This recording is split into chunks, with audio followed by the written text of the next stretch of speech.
What up, Fight Fam? We in the house today, man, with a special guest. I like to call him family, you know what I'm saying? Up and coming champion in my eyes, you know what I'm saying? Hard worker. Hanging up with us on the corner today. Mr. Money Powell IV. What's good with it, man? Hey, I appreciate it. I'm doing well. How are y'all doing? Doing good. The champ is here. That's what's up. I appreciate it, man. Thank y'all for allowing me to come on. I really appreciate it. No problem, bro. Hey, I'm glad you took the time out, man, to come chop it up with us, man. Chill out on the block. No problem at all. Hey, we're going to go ahead and get on into it, man. And I know we talked a little bit, just a minute ago, but just for the people in this situation with the quarantine, man, how are you quarantining right now? What's your quarantine process like? My quarantine process, man, is just, instead of training 5 days a week, I train 3 days a week now. I've been spending a lot more time with family, my girl, just hanging out, just like I said, just enjoying the small things, you know what I mean? But making the most out of the situation. Even though, a lot more people on lockdown, and, the situation is not good, you can always, find light even in the darkness. And if you can't find one, you got to make a way. You know what I mean? So you can still be productive and just, make the most out of the situation. Just don't always, it's a lot of bad stuff going on, so I try my best not to dwell on all the bad things that are constantly being put out there. So I try to focus on the good. You know what I mean? Yeah. That's what's up. Hey, real quick, man, what gym are you training at right now? You training out of? Game Bread Boxing Club. Game Bread. We right there in Fort Mitchell, Alabama. But I say I'm from Fort Mitchell and Columbus, Georgia, because like we were literally on the state line. Take a step over here, you're in Columbus, Georgia. Step over here, and you're in Phoenix City / Fort Mitchell, Alabama. So, but my gym is Alabama though. So, are they taking any like special precautions at the gym? For during this pandemic and all that stuff? Well, for me, it's a privately owned gym. I'm the only one that's training there right now. So, okay. Just me and my coach are the only ones that go up there. Because it's my job. So, I still have to stay sharp and stuff like that. I can't just not do anything like that at all. So, and plus the fact, my gym is literally like in walking distance of my house. So, me and him are the only ones that use it. Just us strictly for now until things get better. That's what's up. Yo, did you have something, Marlo? Yeah. Follow up though. How you and Coach doing, man? I know y'all been out the loop. You know what I'm saying? And everything. Yeah, Coach is all right. I ain't asked about him. I want him to be able to hear that. You know what I'm saying? We acknowledge him and we ask about him, man. We definitely appreciate his work with y'all, man. Y'all work good together too, by the way. Oh yeah, man. I really appreciate that. And Coach, he's always doing good, man. He's always working hard. Doing his absolute best to prepare us. Not only for the fight and stuff. Coach has always been like a second father figure in my life, preparing us just for life in general. Always giving us great advice that we can apply not only in the ring but to life in general. And just being a friend too. You know what I mean? So Coach is always good, always in our corner, supporting us. And I say us because it's not just myself. Everybody, the team. Coach is always right there to lend a helping hand or to just be a good shoulder to lean on if you need anything, man. So he's always doing good. Yeah, that's what's up. Hey, shout out to Coach, man. Hey, and oh yeah, what's coach's name? Jason Jones. Jason Jones. Shout out to Jason Jones, Coach. Yeah. Out there training them up, man, getting them ready, man. That's what's up, man. Hey, well, check this out. Then we're gonna take it back a little bit, man. So, how did you get into the sport of boxing? How did you get into the sport? Well, I got into boxing really because of my dad. He would like flat boxing stuff with me when I was a lot younger, and that's kind of what sparked it, along with him showing me films of like Roy Jones. When he showed me that highlight tape of Roy Jones, like because he was selling it on a CD. I think some people have it. We still got it at the house somewhere. But after he started showing me like clips of Roy, I was like, that's what I want to do right there. But at the time it was a little difficult because my dad was in the Army, so we were moving a lot, and I was young. And in Germany, where we stayed at for most of the time, they didn't offer boxing to kids out there. At least on the bases. I don't know about out in the civilian life, but on the base they didn't. So when I moved back here to the U.S. when I was 12 or 13, we finally got the chance to start training in the gym. And the rest been history. I started training at a gym in Columbus for about 2 years, but then I ran into coach when I was 15, back to 2013, and then it's been number uphill since then, man, and just been working constantly. That's what's up. That's what's up. Yeah.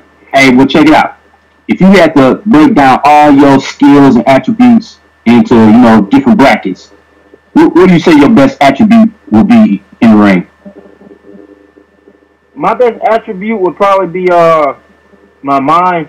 I'm good at adjusting the guys and picking up what I should do here, do there, in the midst of fighting and stuff like that. And not only that, my mind in terms of just learning outside of the ring, taking constructive criticism, being willing to learn from all ages. It doesn't matter to me if a fighter is 10 years old or if they're 40 years old. If they say something to me and it can work, I'm always willing to listen and to learn because, I think that may be a problem with some people. Once they reach a certain level, they kind of feel like, I don't need to listen to this person or who are they telling me this or that. And, to each their own. I'm not the one that's going to judge anybody, but I just feel like me personally, it doesn't matter what level I am in a sport or just in life in general. If somebody's giving me some good advice that could benefit me, I'm going to be all ears. It doesn't matter if it's a child or an adult, anyone. If it's good advice, I'm down to listen and learn. So that would probably be my best attribute, just being open-minded and adjusting in the ring when it's time. You know what I mean? Applying all the stuff that I learned and putting it all together. Yeah, that's what's up, man. They say the wise man is always willing to learn. Always. Gotta be. Hey, as a fight fan, that's one of the things that I like about you in the ring, guys. But I can see that in the ringing. You know what I'm saying? I see, you get in there mixing it up.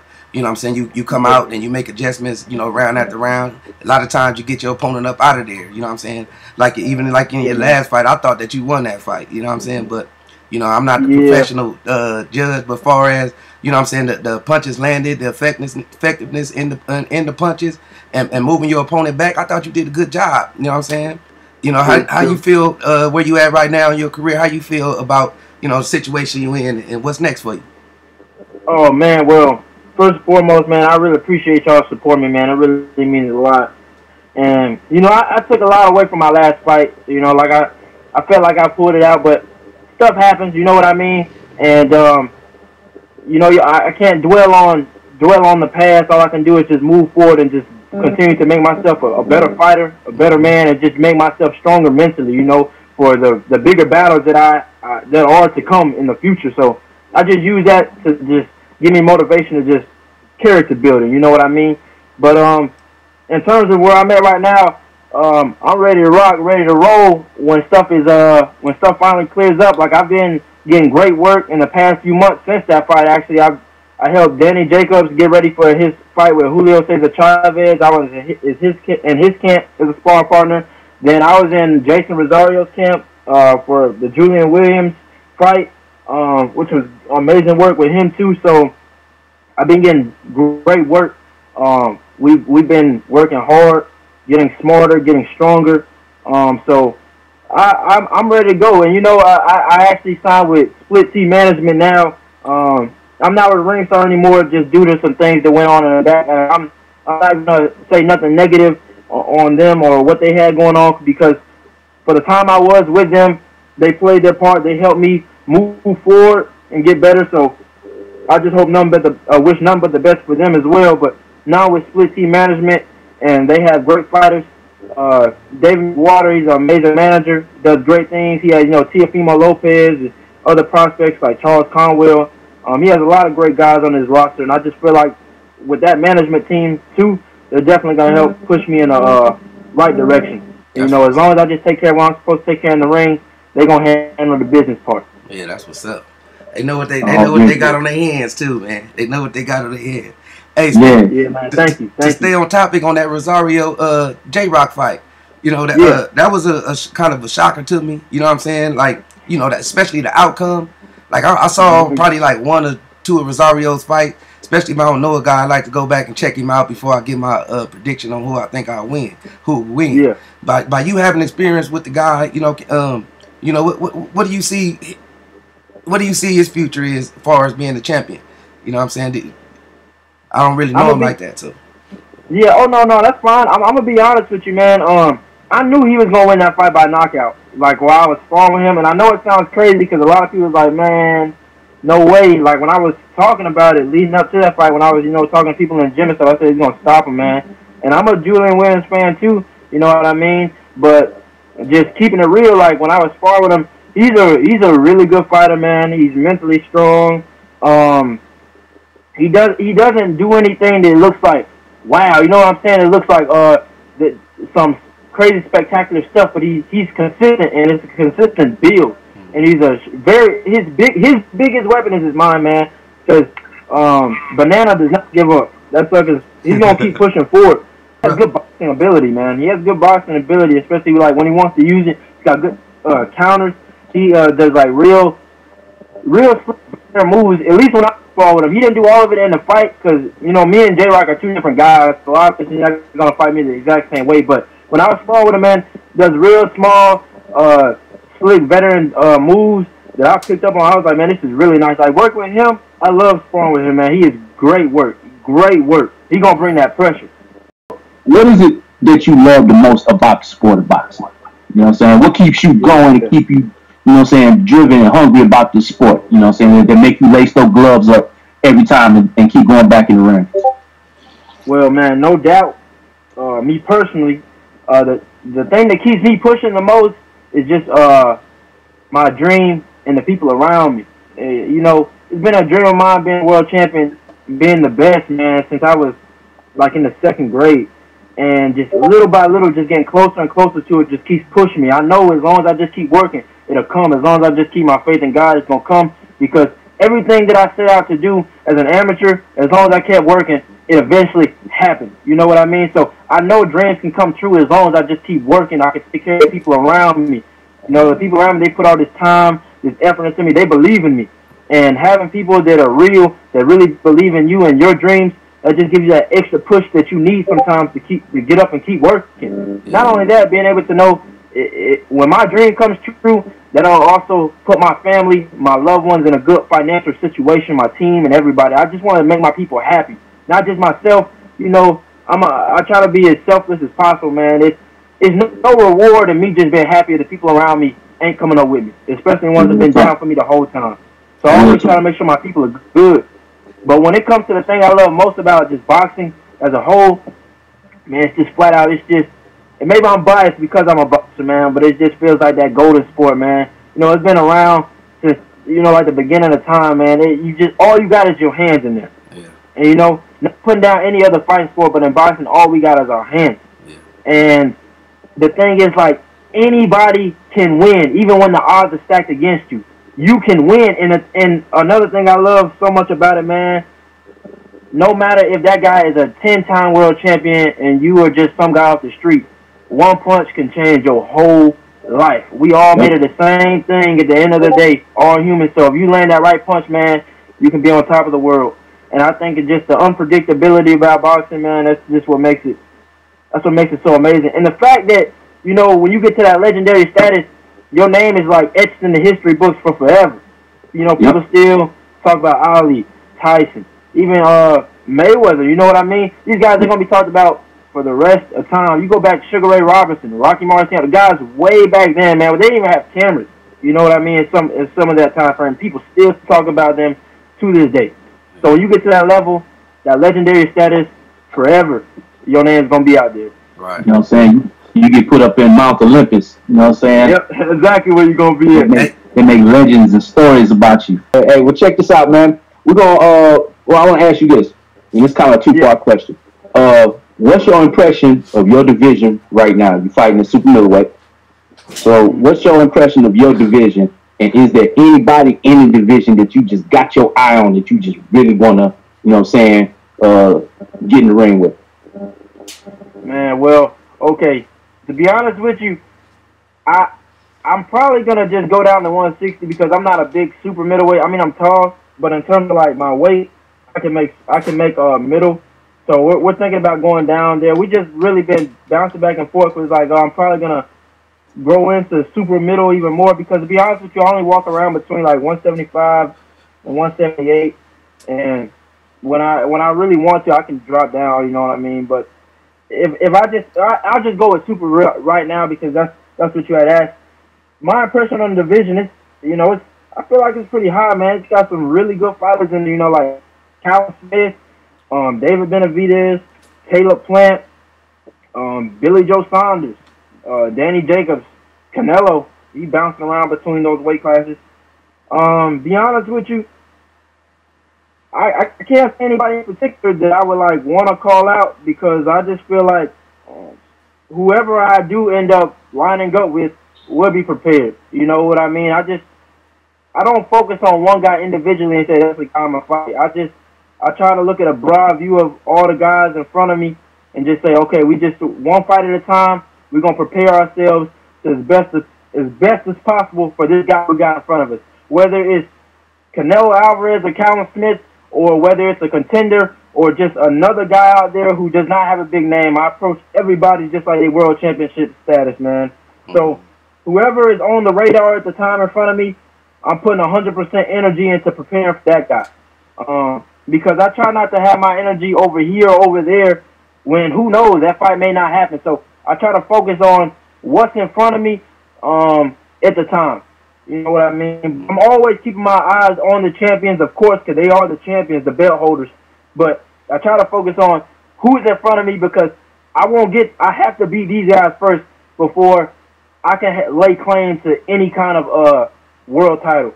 But I'm trust me, little by little, whether people know me now or not, we're gonna get up there. And when we get up there, we're gonna stay. So I'm just taking my time, buying my time. But when it's my time to shine, I'm gonna light it up like the 4th of July.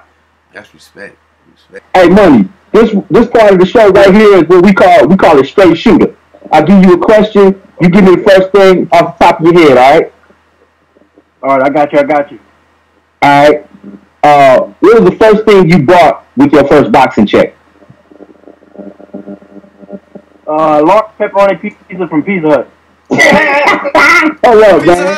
I need a large pepperoni bread pizza with a side of cheese sticks every day. and That's what it is, throwing man. some wings while you're at it. We had one guy say, man, I bought some tires for my car. We had another dude say, man, I paid my rent. You know what I'm saying? But that's what's up. First time I heard pizza. Yeah, I bought some pizza, man. I don't spend my money on much, man. I'm simple. That's what's up. You know what I'm saying? Hey, keeping good business sense and good financial sense will help a boxer go a whole lot further. You know what I'm saying? In the future. Definitely. Yeah, that's what's up. All right, check this out. What music gets you in the zone? What you banging when you training, and then what are you banging prior to a fight? All right, when I'm trying, for the most part, it's just hip hop music. But when I'm started zoning in for my fight, usually I'm listening to some theatrical music, like the music they use for the movies, like a real epic like that. Or sometimes I listen to some gospel music. Okay, any particular artist that just really get you there, get you right, get you ready? Oh man, let me think. Shoot, that one. Okay. When it comes to the hip hop, I can't say because I listen to a lot of people. But But when it comes to the theatrical music, probably like Hans Zimmer. He makes a lot of good theatrical music that I like. And when it comes to the gospel music, usually I either listen to Kirk Franklin or Ty Tribbett. Okay, that's what's up. Hey, I know you was gonna say Kirk Franklin. Hey, I figured that too. Hey, man, Kirk Franklin. Hey, Kirk got that inspirational, motivational, make you want to climb to the mountaintop type music. It do sometimes. I'm telling you, if you be sleeping on that gospel music, hey, that'll pump you up too. Sometimes you find the right one. Yep. He had you definitely two-stepping around the house or the gym. That's definitely what he'll do. That's what's up. Hey, first celebrity crush. Nicki Minaj. That's what's up, man. I understand that. Now. Nicki Minaj, dog. Already. Hey, check this out. Any fighter, dead or alive, if you could get ringside seats, what would your dream fight be to be able to see any two fighters, dead or alive? Oh man, any two fighters. Let me think.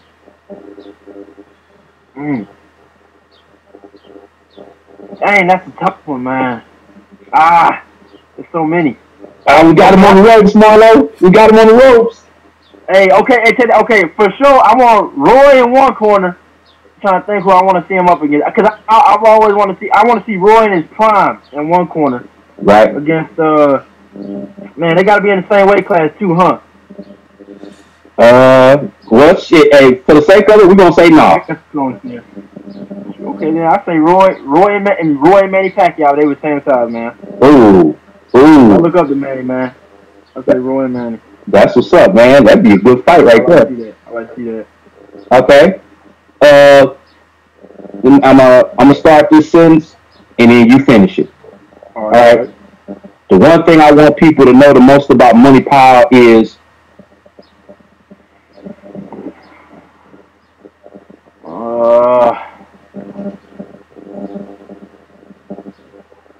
no matter what, I'm always give it 100%.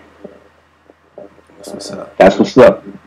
I'm always give it 100%. Hey, we expect that of you too, man. You step in there, man. Hey, we rock.